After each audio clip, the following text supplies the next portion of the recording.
medical practice. Around 100,000 people are urged to flee a Melbourne bushfire as Australia's spiraling bushfire crisis. Amid a heat wave that has seen temperatures exceed 40 degrees Celsius in every state. And looking to protect. And the number of deaths from a powerful storm that hit the Philippines has climbed to 41.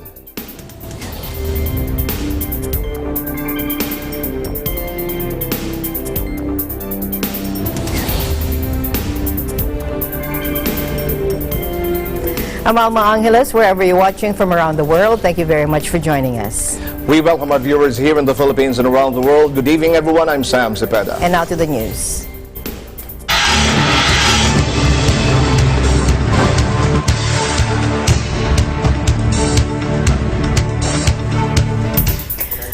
A gunman opening fire inside a church near Fort Worth. The latest U.S. shooting at a house of worship took place in the suburban Fort Worth community of White Settlement on Sunday morning U.S. time when the gunman entered the West Freeway Church of Christ, not related to the Iglesia ni Cristo, by the way. Take a look.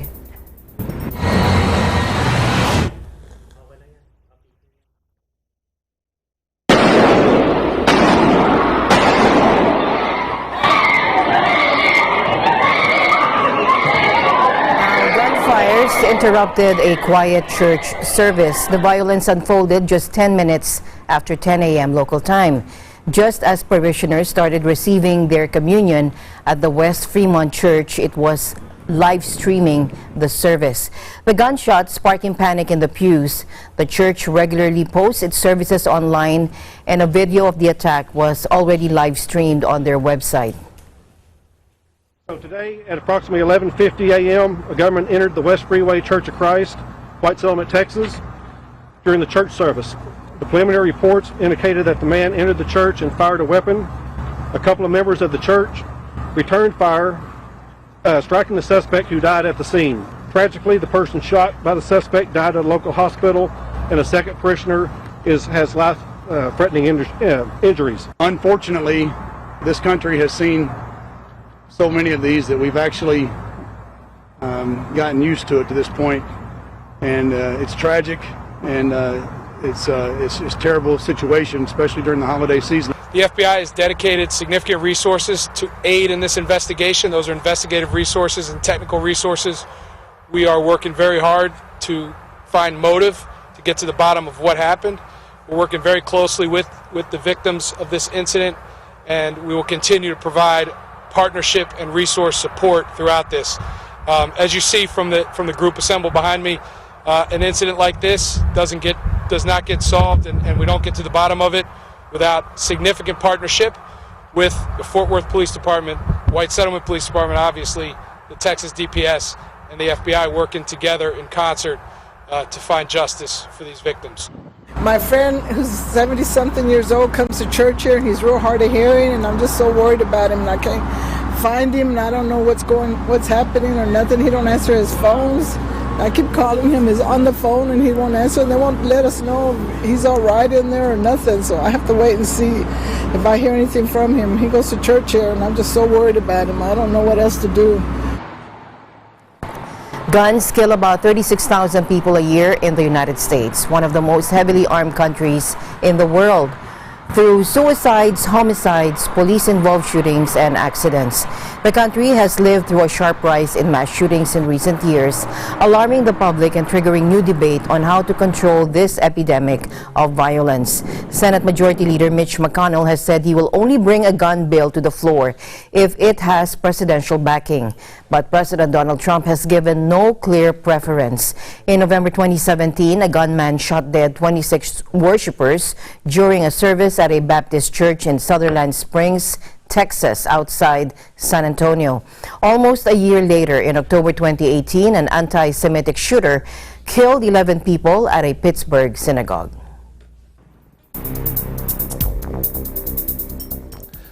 On Sunday afternoon, Texas Governor Greg Abbott shared condolences to the families of the victims. Places of worship are meant to be sacred, and I am grateful for the church members who acted quickly to take down the shooter and help prevent further loss of life, Abbott said in a public statement. Cecilia and I ask all Texans to join us in praying for the White settlement community and for all those affected by this horrible tragedy. The shooting happened at the West Freeway Church of Christ in White Settlement, Texas, about 10 miles west of Fort Worth. It is located in a residential area of the small city of about 18,000 people. 2 people died in the shooting, Jason Wandel, Chief Division Counsel for the Dallas Field Office of the FBI, said. It is not the first deadly shooting to take place at a church in Texas. In November 2017, Devin Patrick Kelly opened fire on the congregation at a church in Sutherland Springs, Texas, killing more than 24 worshipers before taking his own life.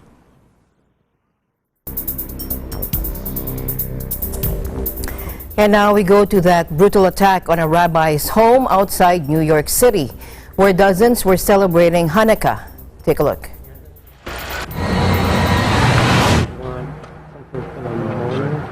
An intruder bursting in and slashing people with a large machete before driving away. 5 people were hurt, among them the rabbi's son. Within hours, the suspect found covered in blood, taken into custody, and he's charged with 5 counts of attempted murder and burglary.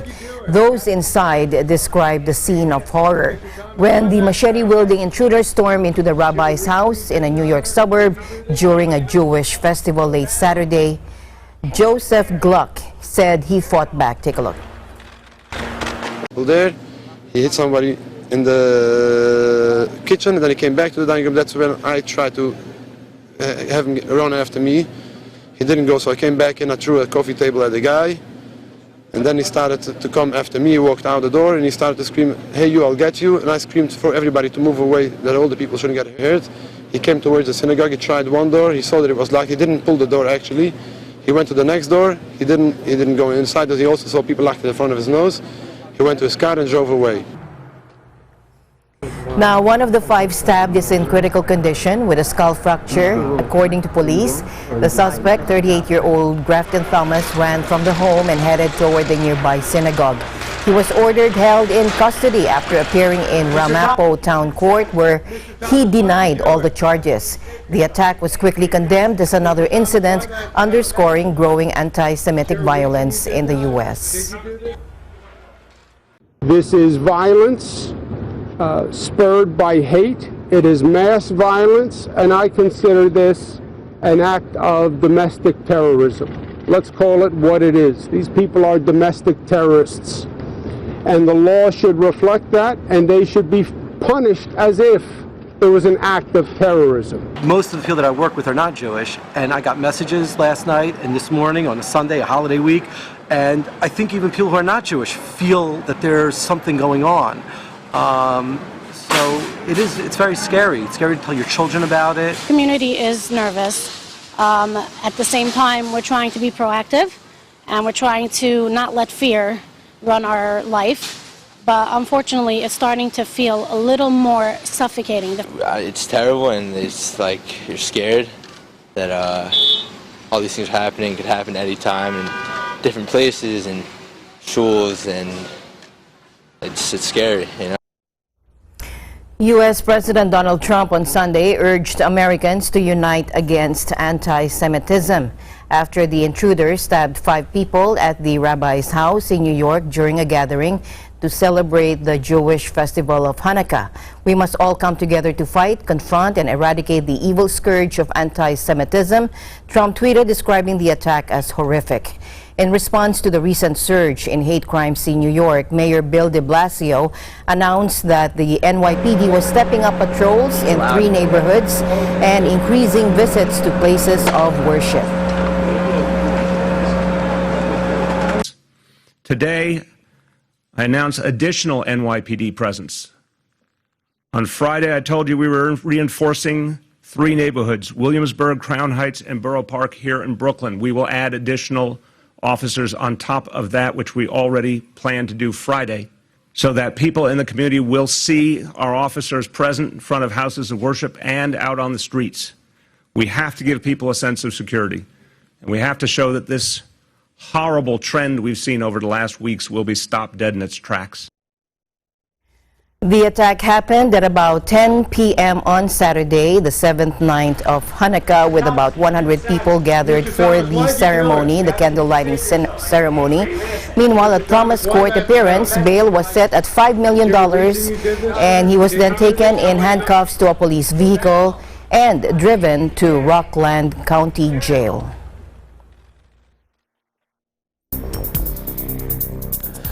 Members of the private unarmed crime prevention group Guardian Angels have vowed to patrol Jewish neighborhoods in New York City amid anti-Semitic attacks, as seen in footage from Sunday following a knife attack in a New York suburb. We're a proactive group. We're not just eyes and ears. We'll get physical. We'll do physical interventions. We'll make citizens arrests, and we'll follow it through the criminal justice system. Obviously, in the red berets, the red sateen jackets, we're a deterrent because we've been in all these neighborhoods before.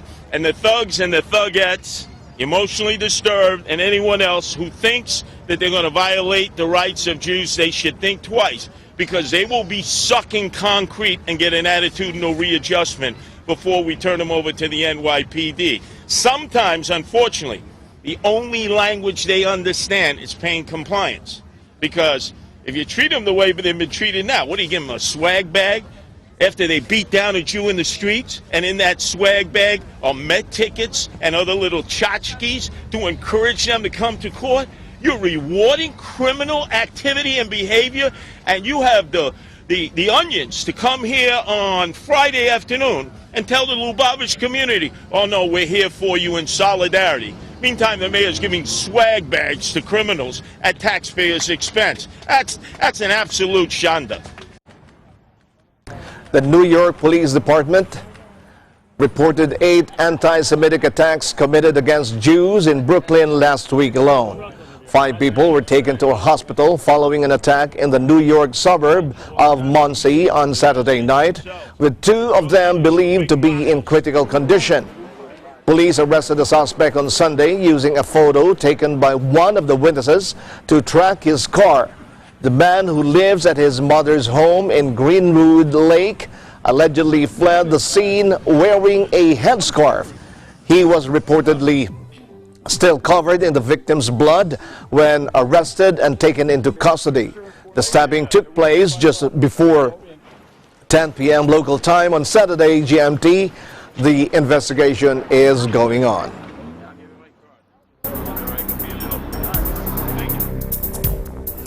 Emergency fire warnings are now issued for 5 Australian states. Fire is threatening 3 Melbourne suburbs on Monday, with residents warned it was too late to flee and they must act immediately to survive as a heat wave fueled Australia's deadly bushfire crisis. Authorities declared a bushfire emergency as an out-of-control blaze bore down on homes in Australia's second biggest city, in Bundura, just 16 kilometers north of the city center and home to 2 major Australian university campuses. Fire was also threatening homes and lives, according to Victoria Emergency. It is the latest emergency in Australia's devastating summer fire season, which has been turbocharged by a prolonged drought and climate change. 10 people have already been killed, more than 1,000 homes destroyed, and more than 3 million hectares, an area bigger than Belgium, have been scorched. Conditions worsened on Friday, with high winds and temperatures soaring across the country, reaching 47 degrees Celsius or 117 degrees Fahrenheit in Western Australia, and topping 40 degrees in every region, including the usually temperate island of Tasmania. More than a dozen blazes are also raging in the East Gippsland countryside, where authorities said Quote, quite a number of the 30,000 tourists visiting the usually picturesque region had heeded calls to evacuate. Some of the fires were burning so intensely that hundreds of firefighters were pulled back beyond the fire front estimated to stretch 1,000 kilometers. It was deemed unsafe for them to remain in bushland areas. Gippsland Fire Incident Controller Ben Rankin said, describing the situation as very intense. Authorities had warned tourists enjoying Australia's summer holidays in East Gippsland that the fires would cut off the last major road still open. Well, just keep a good eye on the horizon because I think from Brisbane. What we're saying now, based on the conditions that will be confronting us tomorrow across the state, but in particular in East Gippsland, is that if you're holidaying in that part of the state, it's time that you left. If you have that opportunity to move anywhere further west of Bairnsdale to stay with family and friends, then you should also look at leaving today.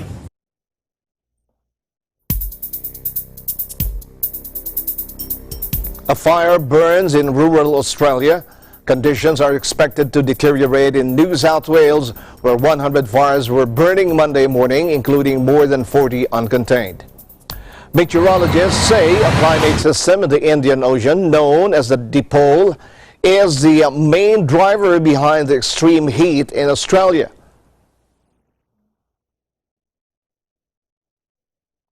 A total fire ban has been issued in 10 areas situated in New South Wales for Monday. Authorities urged local residents to follow updates before going on holiday trips and prepare alternative routes in case of new fires. Scores of fires are burning out of control across Australia amid a heat wave that has seen temperatures exceed 40 degrees or 104 degrees Fahrenheit in every state. The most dangerous fires on Monday were in the state of Victoria. A petition to cancel Sydney's famous New Year's Eve fireworks and use the money to fight bushfires ringing the city has topped 270,000 signatures, but officials say the show will go on. Sydney has spent 6.5 million Australian dollars on this year's fireworks display, funds that the Change.org petition argues would be better spent on supporting volunteer firefighters and farmers suffering through a brutal drought.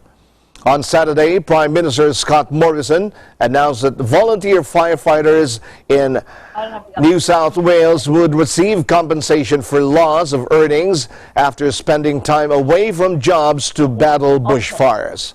The crisis has focused attention on climate change, which scientists say is creating a longer and more intense bushfire season and sparked street protests calling for immediate action to tackle global warming.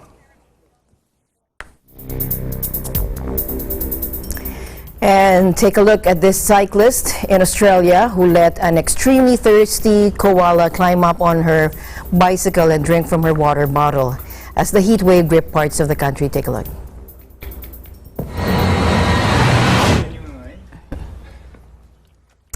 This is outside Adelaide last Friday, and as you can see here, the dehydrated koala clinging onto the bike and drinking thirstily.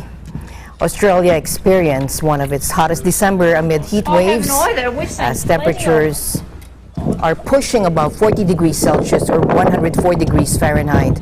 The hot and dry weather conditions have led to severe and repeated bushfires. Genuinely. Very thirsty boy. Poor little thing.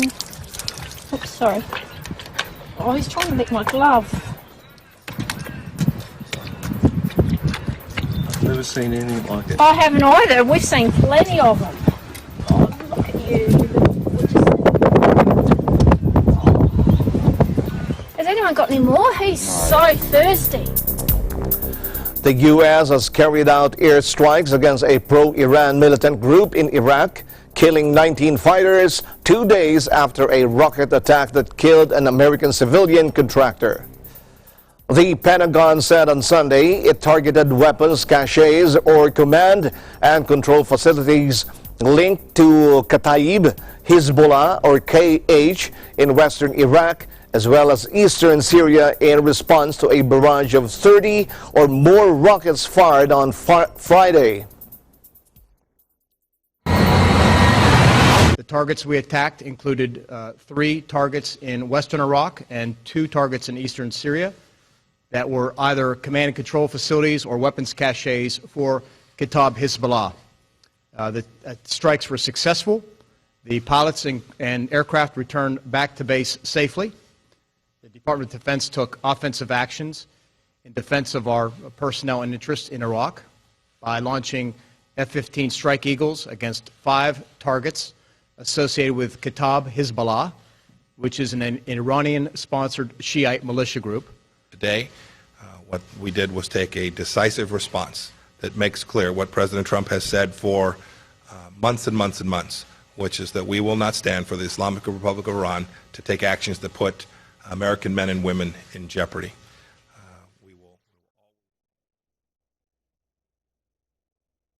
U.S.-Iran tensions have soared since Washington pulled out of a landmark nuclear agreement with Tehran last year and imposed crippling sanctions. Baghdad, which is close to both countries, risks being caught in the middle. In Iraq's neighbor Syria, Shiite powerhouse Iran backs the government of President Bashar al-Assad in an 8-year civil war. China sentenced the doctor who claimed to be behind the world's first gene-edited babies to 3 years in prison for illegal medical practice, according to state media. He Jiankui, who shocked the scientific community last year by announcing the birth of twins whose genes had allegedly been altered to confer immunity to HIV, was also fined 3 million yuan or $429,559, according to the official Xinhua news agency. 2 other scientists who assisted He were also handed lesser sentences. In 2018, he released a YouTube video announcing the results of his medical intervention and the birth of gene-edited twins. He said the genes were edited using CRISPR to prevent embryos from contracting HIV, noting that the twins' father had the virus. The claim shocked scientists worldwide, raising questions about bioethics and putting a spotlight on China's oversight of scientific research. In the U.S., the medical procedure is strictly limited to laboratory research. In China, while human cloning is outlawed, gene editing is not. Samoa has lifted a 6-week state of emergency, which was put in place amid a measles epidemic that killed 81 people and affected more than 5,600.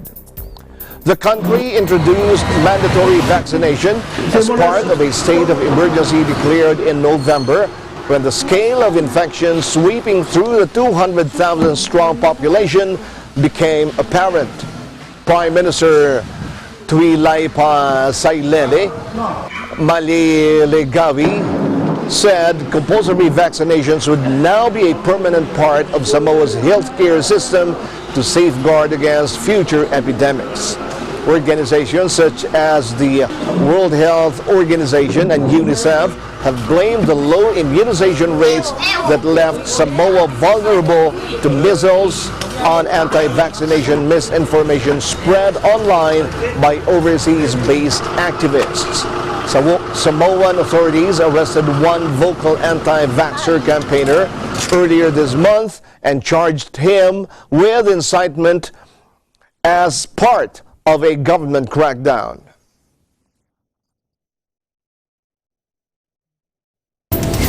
And the news continues here on Eagle News. We'll be right back.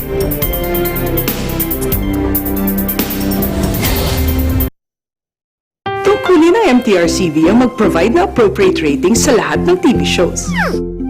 Para ugaliin ng pamilya ang responsableng panonood. Teamwork tayo, parents! Rated G, good for all. Oops, rated PG. Dapat may mga magulang para sagutin ang mga tanong ng kabataan. Grabe, rated SPG, maselan! Itan ang paggabay. Pag rated MTRCB, rated responsable.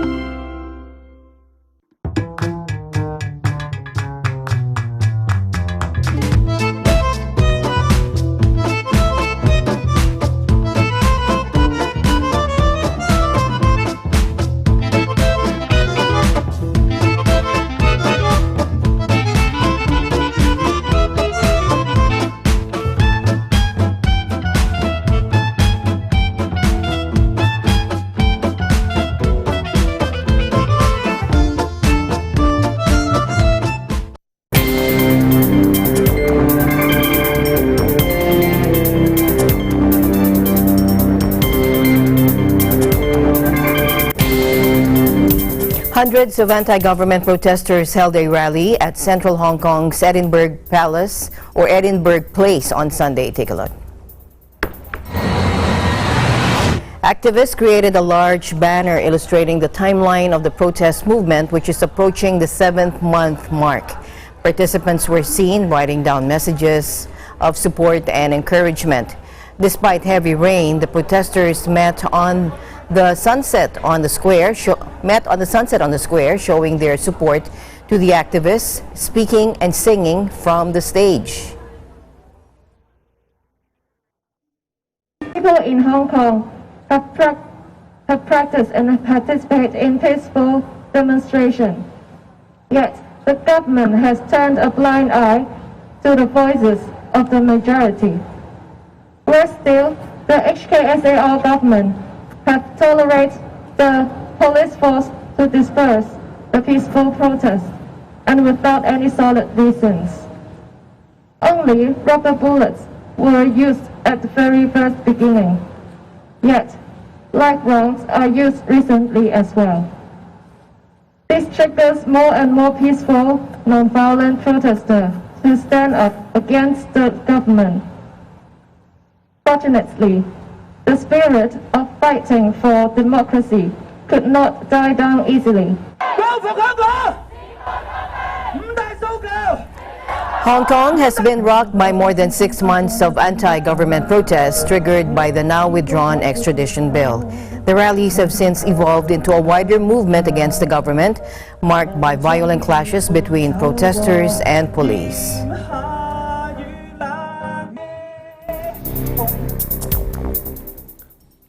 Hong Kong police accused anti-government protesters of terrorizing the public with ongoing demonstrations.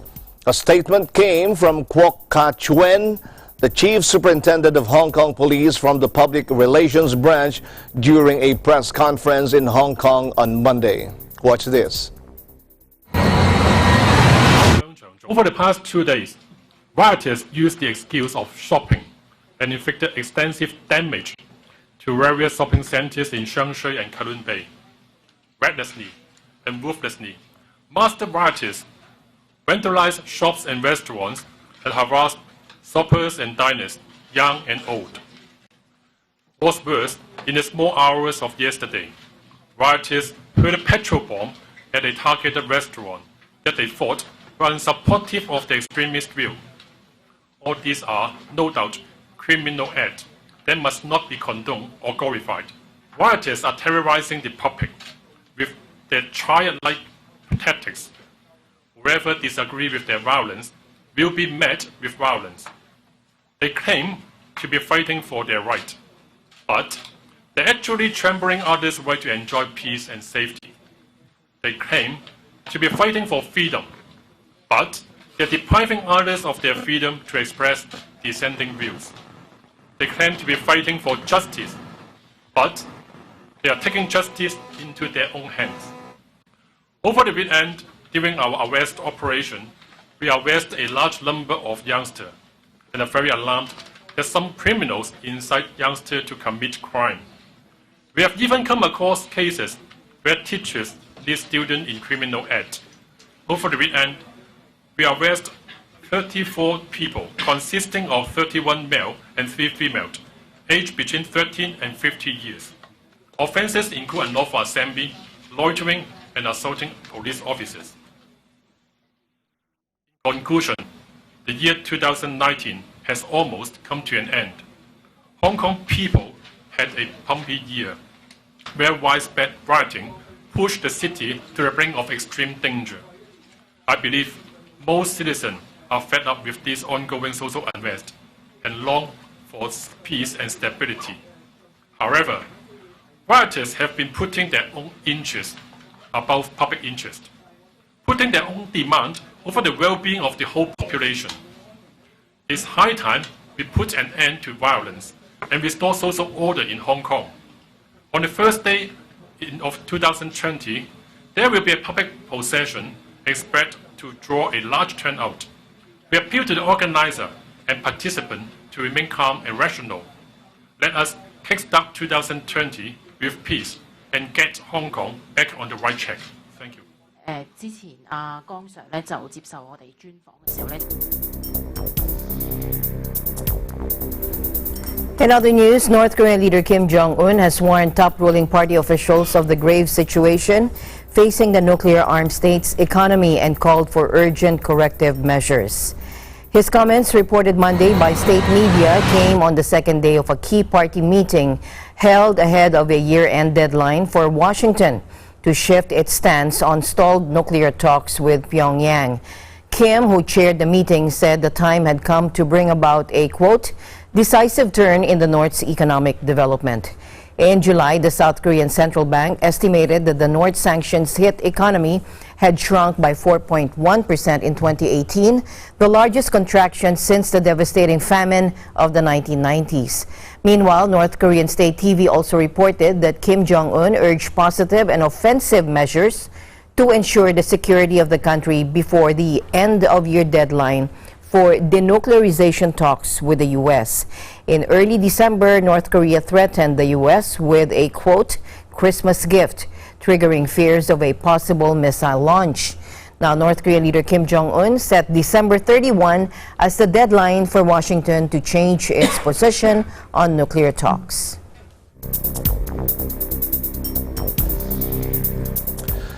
The United States flew another surveillance aircraft over the Korean peninsula on Monday, the latest in a series of flights to monitor North Korea amid concerns Pyongyang could launch long-range rockets.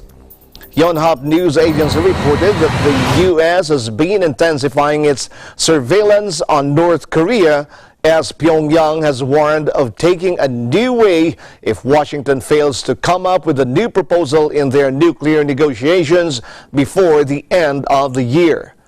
North Korean leader Kim Jong-un is expected to deliver much-anticipated New Year's Day address in which he could announce a major policy shift related to denuclearization and diplomatic issues.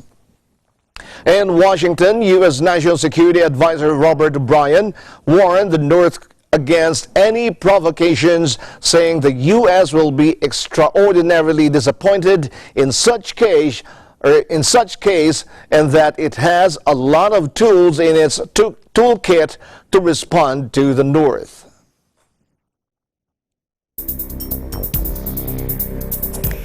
Russia's Federal Security Service said, or the FSB said, it arrested 2 people suspected of planning terror attacks. Take a look. As footage released here by the FSB on Monday shows the security operation.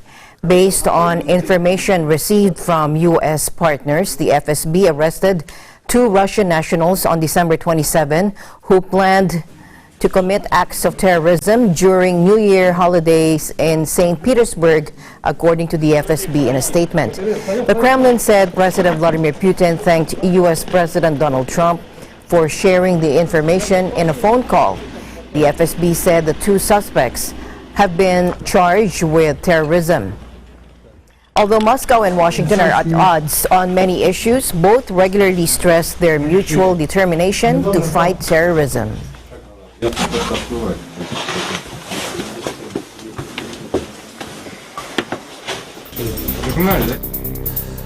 Some 76 Ukrainian citizens landed at Borispil Airport in Kiev on Sunday following a prisoner swap between Kiev, the self-proclaimed Donetsk People Republic, or DPR, and Lugansk People's Republic. As part of the swap, Kiev handed over 60 captives to Donetsk, while 63 more returned to Lugansk. Ukrainian President Volodymyr Zelensky met released Ukrainians near the plane. Watch this.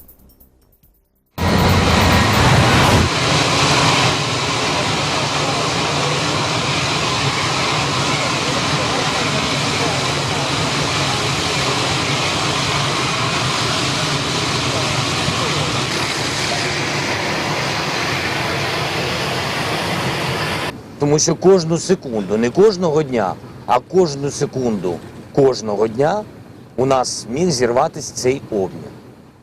Тому я робив як президент України.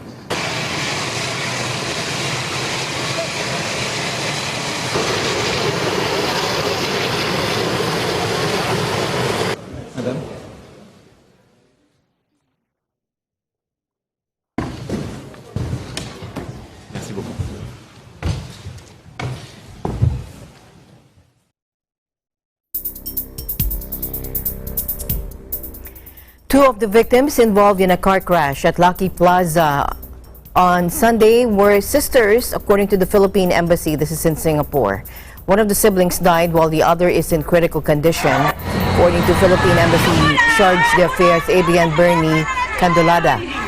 The Department of Foreign Affairs today expresses its condolences to the families of two Filipinos who died after a car lost control and crashed into a group of Filipinos at Lucky Plaza in Singapore yesterday afternoon. The accident also left 4 other Filipinos injured, the DFA said in a statement sent to reporters. The police, who were alerted to the accident at 4:58 p.m. on Sunday, said the victims were between the ages of 37 and 56. They were conveyed to Tan Tock Seng Hospital. Among them, a 41-year-old and a 50-year-old were unconscious and later succumbed to their injuries. According to the DFA, all victims are being assisted by the Philippine Embassy in Singapore. The DFA, through the embassy, is now in touch with authorities for the repatriation of the remains of the Filipino casualties, according to their statement. And according to reports, the group of Filipino women were having a picnic outside Lucky Plaza when a black Honda vessel suddenly plowed into them, and investigations are still ongoing.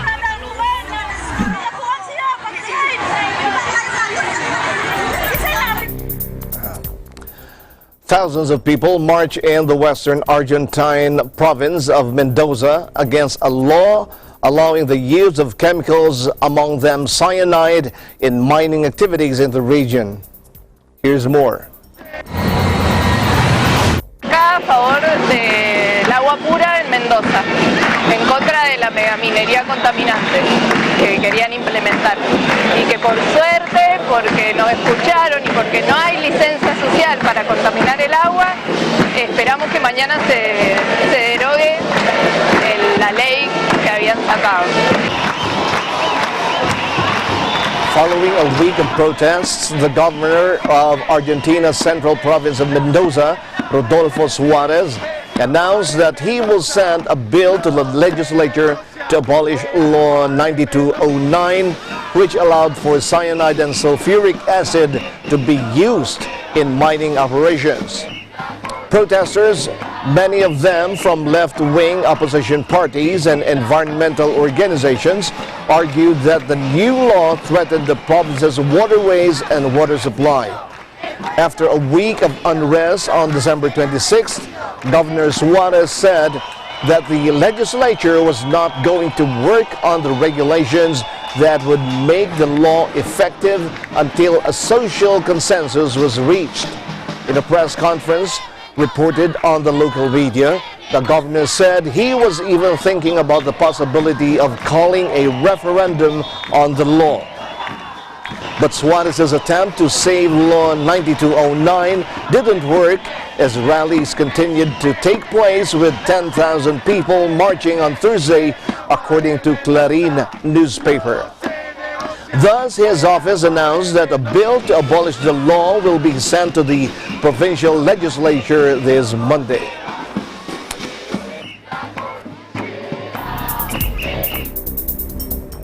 To India now, where hundreds of women in New Delhi's Shaheen Bagh neighborhood staged a sit-in calling for the revocation of the new Citizenship Amendment Act and the National Register of Citizens, or NRC, on Sunday. Take a look.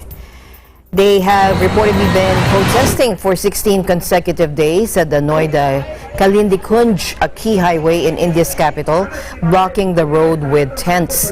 India has been swept by protests after Indian Parliament passed the bill on December 11, entitling non-Muslim migrants from Afghanistan, Bangladesh, and Pakistan to Indian citizenship if they entered the country before 2015. Critics of the bill believe that it could result in further exclusion of some 200 million Muslims living in the country.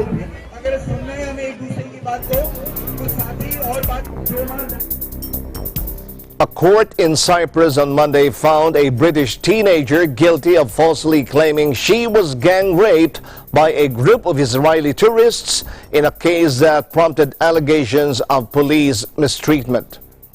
The 19-year-old was convicted of public mischief, which carries a sentence of up to 1 year in prison and a fine of around 1,700 euros. Sentencing was adjourned until January 7. The defendant, who pleaded not guilty, alleged that 12 Israelis raped her on July 17 at a hotel in Ayia Napa.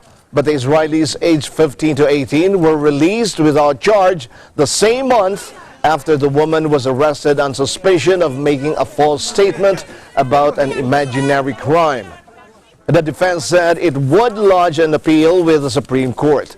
Rights groups argued the teenager has suffered humiliation and been mistreated by the police and media. More than a dozen women from an association for the protection of women attended court wearing white scarves with an image of lips soon shut printed on them. As the defendant was led from the court with her face blindfolded to shield her identity, 20 protesters chanted, "We are with you and we believe you."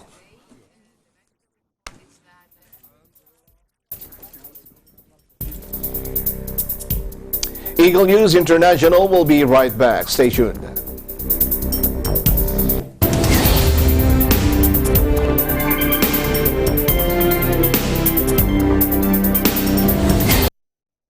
Innovation, digital disruption, globalization.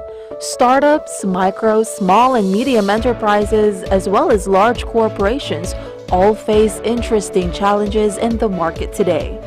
Peek into the world of exciting opportunities and partnerships to drive growth with the latest business news and information. We are open for business. Join the conversations to create a more vibrant environment for entrepreneurship. Catch Open for Business every Saturday from 5 to 6 p.m. Open for Business, from vision to action.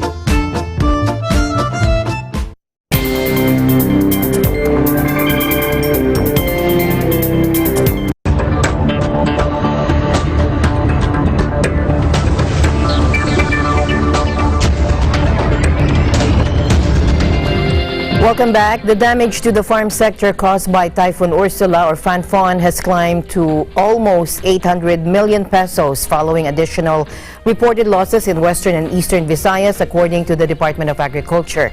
Combined with damage to infrastructure, the death toll reaches, or Ursula's toll reaches at least 1 billion pesos, the main disaster agency said on Sunday. The death toll, meanwhile, from Ursula, which struck on December 25, has hit 41, with 28 people injured and another 12 missing. In its bulletin issued on December 28, the DA Disaster Risk Reduction and Management Operations Center said losses incurred by farmers has reached 782.97 million pesos from 695.85 million pesos. Among the damaged buildings were 372 schools, 29 health facilities, and 90 public structures. At least 265,643 houses were likewise damaged. Typhoon Ursula or Fanfon battered the Visayas and parts of Luzon on Christmas and Christmas Eve, affecting 399,242 families. Now, Ursula exited the Philippine area of responsibility on Saturday.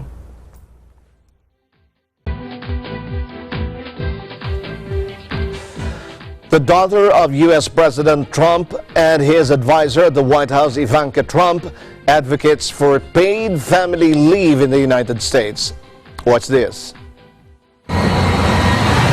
This has been years of discussion and education on the merits of paid family leave, grounded in conservative values of work and of family. And the reality is the world has changed, and it's changed quickly. Today, women make up 47% of the workforce, and it is not acceptable that in America today, 1 in 4 women go back to work 2 weeks after having a child. It's just not acceptable.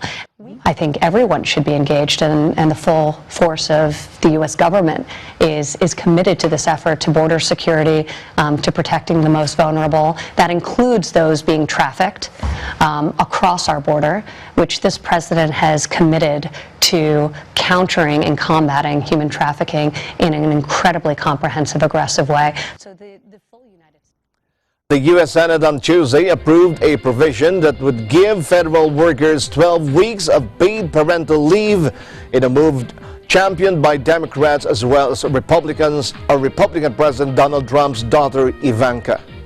The measure, which passed in the House last week, is part of a massive $738 billion defense spending bill that now heads to the president's desk and will fund a wide range of military activities, including creation of a new space force.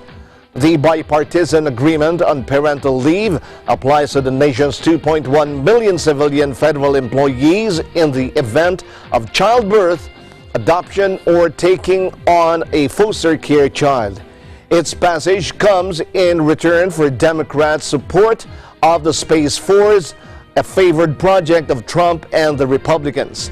The parental leave provision is a rare example of consensus in highly polarized Washington and is expected to go into force in October 2020, according to Democrats who hope it will be extended to the private sector, where companies generally create their own rules concerning leave for new parents.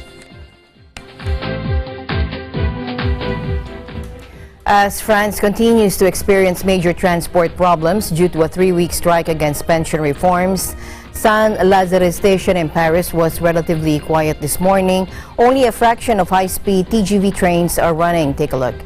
The French government and a key trade union on Sunday exchanged bitter accusations over who was to blame for France's over 3-week transport strike against pension reforms, as the stalemate showed little sign of relenting. Deputy Transport Minister Jean-Baptiste Djebari accused the hardline CGT union of a systematic opposition to any reform, while the union's chief Philippe Martinez charged the government with strawing chaos and the conflict. The strike, now longer than the notorious 22-day strike of winter 1995, has lasted 26 days and is on course to surpass the longest transport strike in France, which lasted for 28 days in 1986 and early 1987. The unions are demanding that the government drop a plan to merge 42 existing pension schemes into a single points-based system. The overhaul would see workers in certain sectors, including the railways, lose early retirement benefits. The government says the pension overhaul is needed to create a fairer system, but workers object to the inclusion of a so-called pivot age of 64, until which people would have to work to earn a full pension 2 years beyond the official retirement age. Tesla delivered its first batch of China-made cars on Monday, less than a year after the electric vehicle company broke ground on its first plant outside the United States. Work began on the firm's multi-billion-dollar Shanghai Gigafactory in January, allowing the company to skirt trade tensions between China and the U.S. and sell directly to the world's largest green vehicle market. The first cars to roll off the assembly line, 15 of Tesla's mid-price mass-market Model 3 design, were given to employees who had placed advance orders during a ceremony at the plant. Tesla plans to begin large-scale deliveries of China-made Model 3 sedans next month, said the firm's China General Manager Wang Hao. The company was now producing more than 1,000 cars per week in China and hoped to double the figure next year, manufacturing director Song Gang told Bloomberg News. Chief Executive Elon Musk has said production could rise to 3,000 vehicles per week in the future. China typically requires foreign automakers to forge joint ventures with domestic firms when establishing manufacturing plants, which means sharing profits and technology with local partners. But Tesla's China venture is wholly owned by the U.S. company, and Tesla's decision to invest in Shanghai has been rewarded with preferential treatment. Authorities last week announced a waiver of a 10% purchase tax for locally made Model 3 vehicles priced at 355,800 yuan, or that's $50,900. Earlier in December, the government also approved a subsidy of up to 25,000 yuan per car.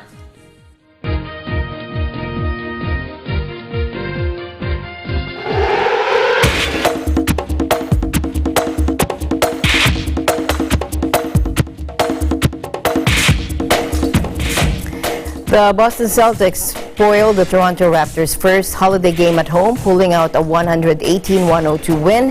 Here's Jarita Sese for the report. On December 25th, the Toronto Raptors took on their division rivals, the Boston Celtics. They met on a day where the whole league watched to take notes on who might come out of the East. The Raptors were coming off a tough overtime loss to the Indiana Pacers just days prior, whereas the Celtics were coming into the game with fresh legs. With key players still out due to injury, the Raptors' depth needed to shine once again to overcome the Celtics. The NBA champions started the game off strong by taking an early 10-point lead, but the gaps in their current roster slowly unveiled as the game went on. The Celtics took advantage of the lack of size for the Raptors as Marc Gasol continues to be sidelined, leaving Serge Ibaka and Chris Boucher to fill in for the big man. Gasol's presence down low was definitely missed as the Celtics dominated on the glass, out-rebounding the Raptors 55-39. In addition to the struggles in the post, the Raptors' offense continues to suffer with the likes of Pascal Siakam and Norman Powell out. The Raptors have been limited in their source of consistent offense, but the value of a player like Fred VanVleet continues to be evident. VanVleet led his team with 27 points on 52.3% shooting from the field, but VanVleet was not able to do it on his own. Canada's Chris Boucher did his best to get his team going as he matched his career high, 24 points on 7 for 10 shooting, but that too wasn't enough to overcome the determined Celtics team. With holes in the current lineup, opposing teams are able to capitalize on both ends of the court. Celtics' young core of Jason Tatum and Jaylen Brown took full advantage as they combined for a total of 41 points. When asked about the cause of the team's current slump, head coach of the Toronto Raptors, Nick Nurse, listed a couple of factors. We're pretty short on our roster, right? We have played a lot of minutes, these guys, in a lot of games in a lot of days. The schedule hasn't been very good to us, right? It's our third game in 4 days. One was an overtime game. One was a come from a 30-point behind game where we used a lot of energy too. So I don't know. Maybe it's just need a little rest. We're going to get some the rest of today and tomorrow, even the next day after that. Believe it or not, so our schedule slows down a little bit. With the 118-102 loss against the Celtics, the Raptors fall further behind in the Eastern Conference standing. With the trade deadline looming, many around the league are wondering if Masai Ujiri and his staff will be making significant changes to this lineup in order to defend their title. From the Scotiabank Arena, I'm Zarita Sese, Eagle News 1 with 25. Thank you, Zarita. Don't forget to like us on Facebook, follow us on Twitter and Tumblr. Also check out our boards on Pinterest and pictures on Instagram. I'm Sam Zepeda. Thanks for joining us. And that's the news for tonight. Join us online and here again tomorrow evening. From all of us here at Eagle News, I'm Alma Angeles. And we're one with 25.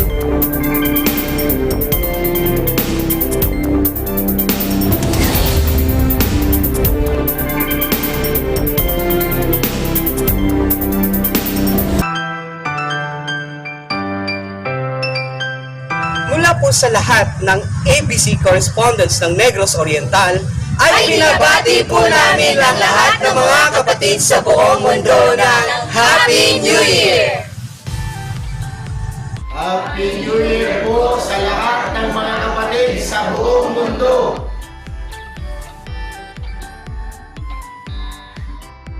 To all the ABC bureaus and viewers all around the world, from the ABC Bureau of Bournemouth, United Kingdom, we greet you a happy and prosperous New Year. We are one with 25.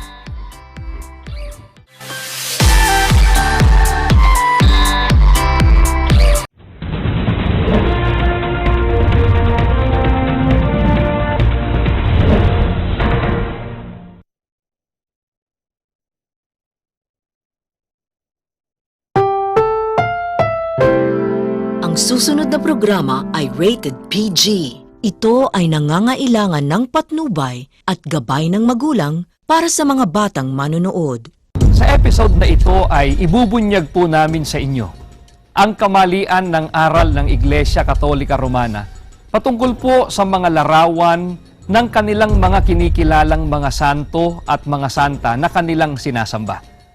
Samahan po ninyo kami sa kabuuan ng gagawin po naming pagtalakay dito po sa programa ng Iglesia ni Cristo, ang Pagbubunyag.